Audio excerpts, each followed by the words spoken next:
নমস্কাৰ বন্ধুসকল, স্বাগতম জনাইছো এই চেনেলৰ আন এটা নতুন ভিডিঅ'লৈ। এই ভিডিঅ'টোত আমি আলোচনা কৰিম অৰুণোদয় 3.0 আঁচনিৰ টকা আপুনি পালেনে? যদি নাই পোৱা তেন্তে কিয়? ৰিজেক্ট লিষ্টত নাম কিয় আহিল আৰু আকৌ কেনেকৈ এপ্লাই কৰিব? এই সকলোবোৰ বিষয় ষ্টেপ বাই ষ্টেপ বুজাবলৈ চেষ্টা কৰিম। অনুগ্ৰহ কৰি ভিডিঅ'টো সম্পূৰ্ণকৈ চাব, কাৰণ শেষত আপোনালোকে কেনেকৈ আকৌ নতুনকৈ আবেদন কৰিব এই ভিডিঅ'টোত জানিব পাৰিব। তো বন্ধুসকল, আহক ভিডিঅ'টো আৰম্ভ কৰোঁ। অৰুণোদয় হৈছে অসম চৰকাৰে এখন গুৰুত্বপূৰ্ণ আঁচনি। এই আঁচনি অসম চৰকাৰে 2020 চনৰ অক্টোবৰ মাহৰ 2 তাৰিখে আৰম্ভ কৰিছিল। এই আঁচনিৰ অধীনত যোগ্য পৰিয়ালৰ মহিলাগৰাকীক, ইয়াত যোগ্য বুলি ক'বলৈ যাওঁতে আপোনালোকে সকলোৱে জানে যে সেই মহিলাগৰাকীৰ পৰিয়ালখনৰ বাৰ্ষিক আয় 2 লাখ টকাৰ তলত হোৱাটো বাধ্যতামূলক।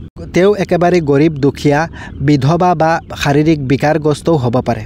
এনেধৰণৰ ব্যক্তিক প্ৰতি মাহৰ 10ৰ পৰা 15 তাৰিখৰ ভিতৰত 1250 টকাৰ আৰ্থিক সহায় সেই ব্যক্তিজনৰ বেংক একাউণ্টত ডিবিটিৰ মাধ্যমেৰে প্ৰদান কৰা হয়।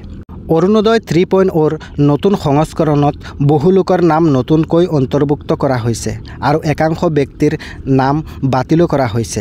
যদি আপুনি অৰুণোদয় 3.0ৰ টকা পোৱা নাই, তেন্তে ইয়াৰ কাৰণ কেইবাটাও হ'ব পাৰে। যেনে আপোনাৰ পৰিয়ালখনৰ আয়ৰ সীমা বেছি, বিলাসী বাহন বা উচ্চ অট্টালিকা থাকিলে, চৰকাৰী চাকৰি থকা ব্যক্তি থাকিলে, আপোনাৰ নাম ঠিকনা বা অইন কোনো ডকুমেণ্টত মিল নাথাকিলে। ইয়াৰ উপৰিও যদি একাউণ্ট নাম্বাৰ ভুল হয় বা বন্ধ থাকে, যদি একাউণ্টত আধাৰ লিংক নাথাকে, যদি KYC সম্পূৰ্ণ নহয়, ইয়াৰ উপৰি বহু সময়ত ডাটা আপলোড ঠিকভাৱে নহ'লেও নাম বাদ পৰিব পাৰে, অথবা ডুপ্লিকেট এপ্লিকেশ্যন থাকিলেও আপোনাৰ নাম বাদ বা ৰিজেক্ট হ'ব পাৰে।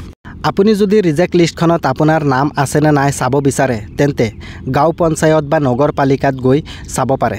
তো বন্ধুসকল, যদি আপোনাৰ ৰিজেক্ট লিষ্টত নাম আহিল, তেনেহ'লে ভয় খাব নালাগে।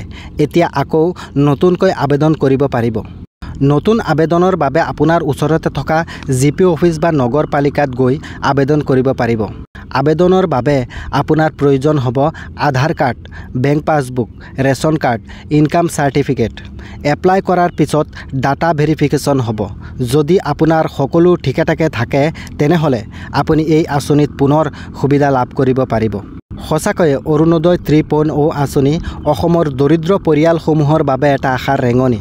তো বন্ধুসকল, যদি আপুনিও এজন উপযুক্ত হিতাধিকাৰী হয় আৰু এতিয়াও এই আঁচনিখনত নাম নাই, তেন্তে আজিয়েই আবেদন কৰক।